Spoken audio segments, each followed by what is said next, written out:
यावर्षी बाप्पाला काही कारणामुळे रात्रीचे 2 वाजता मंडपात आणावं लागलं।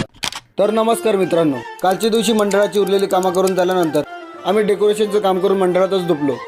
तेव्हाच आम्हाला सांगितलं की काही कारणामुळे आपल्या बाप्पाला आता आणायला जायचंय आणि आणल्यानंतर यावर्षी जे हनुमानाची राजाचे प्रथम दर्शन झाले ते असे।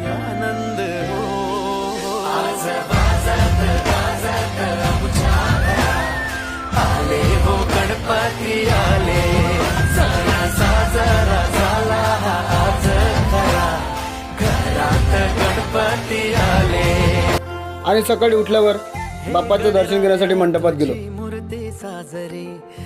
बाप्पाचं दर्शन करून झाल्यानंतर थोड्या वेळाने आरतीला सुरुवात झाली